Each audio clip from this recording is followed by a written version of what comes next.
you're going to get a royalty rate. And the royalty rate is probably going to be stated as a percentage of the wholesale price or retail price of your record. And it's probably going to be in the 10 to 15% range, something like that. And what that means, it kind of depends on how much your record is selling for. But if you're talking about a $10 album, for example, and let's suppose that your royalty rate is based on the wholesale price, and Apple takes 30% of every dollar that comes in from an iTunes sale, for example. So on a $10 album, that $10 to the consumer, they return $7 to the record company.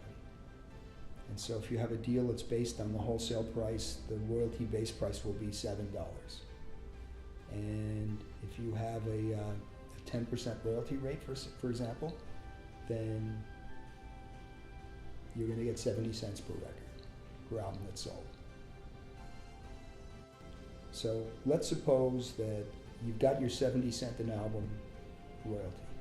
Let's suppose you sold 100,000 records. So then you've earned $70,000 in royalties. Let's now say that they spent $40,000 to make the record. They give you a cash advance of $10,000. There's $50,000, and there's another $15,000 in videos and independent promotion. So $65,000 in recoupable expenses. Then your royalty statement will say, if you can read it, congratulations, you earned $70,000.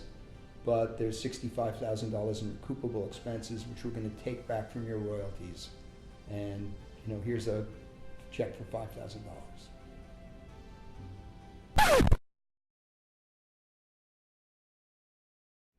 Now, in addition to your recording royalties, record company will also needs to pay royalties to the publishers and songwriters of the song on record sales.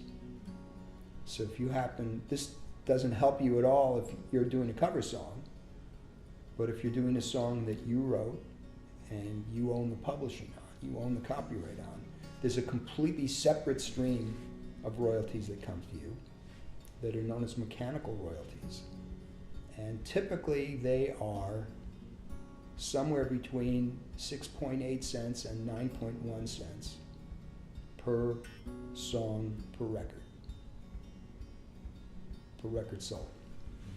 And what that comes from is that there is something called the statutory rate, which is really set for situations where somebody wants to cover a song that you've written. Somebody else wants to cover it. And they have the right to do it as long as they're willing to pay you 9.1 cents.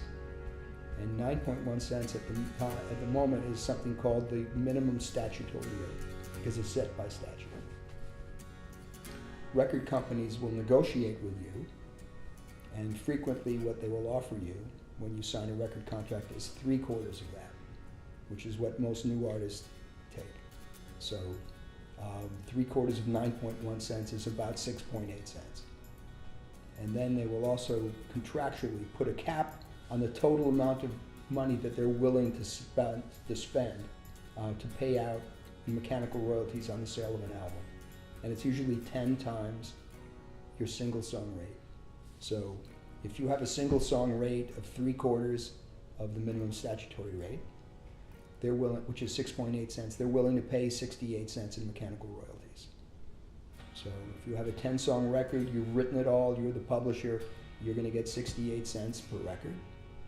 If you write 500 songs on the album, you're going to get 68 cents per record. The nice thing about that 68 cents per record is that the record company doesn't get to recoup anything from that. So that comes to you from the very first record sold. So whereas on the recording royalty side, you may not be getting anything because all those expenses haven't been recouped, you're still going to get some publishing money. You're still going to get mechanical royalties. So, next thing to look at that's really important is what else is the record company asking you for? And it used to be that, especially the bigger record companies, really didn't ask you for anything else. But now, well, about 15 years ago, EMI decided to approach an artist named Robbie Williams, who was quite big in England, quite big in Europe, and never really got big here, but was selling millions of records overseas. And they bought out all of his rights.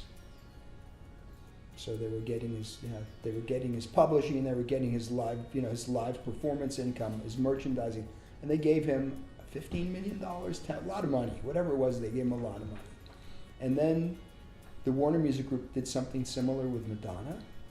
And then some smart aleck in one of the record companies thought, if we can do this with Robbie Williams and Madonna and give them a ton of money, why can't we do it with some artists that nobody's ever heard of that we're signing and offer them next to nothing? And unfortunately, that's become the norm. And it's known as the 360 deal, which means all-encompassing. So record companies will routinely ask you for half of your publishing. They'll routinely ask you for a piece of your live performance income, a piece of your merchandising income, any kind of ancillary income that gets spun off from your career. If you become, a spokesperson for Jaguars or whatever it is, or for Revlon beauty products, or if you become an actor or an actress, they want a piece of everything, and they're routinely getting it. I mean, I fought it like a wildcat the first several times I saw it, and then I gave up because they're not signing you without all that stuff.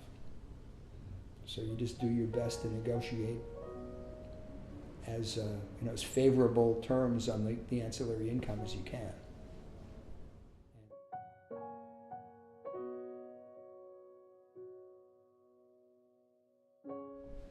Say no.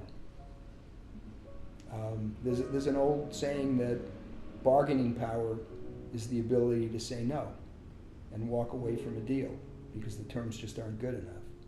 And so, I've had a number of artists that have come to me over the last 4 or 5 years with record deals, and I've just said, why would you want to do that?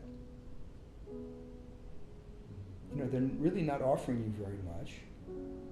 They probably can't deliver very much, and if it turns out if they do deliver very much, they have their hand in your pocket so deep from your other sources of income that you can't make any money on the road, or you can't make any money merchandising. You're going to end up hating them if you're not successful, and you're going to end up hating them if you are successful. Why would you want to sign that? And sometimes they listen to me, and sometimes they go ahead and do it anyway.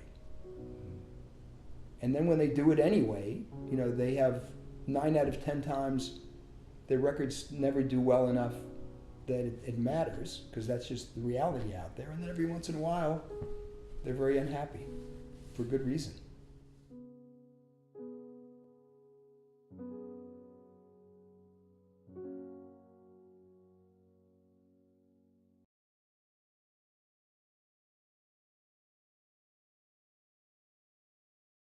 PeaceTones.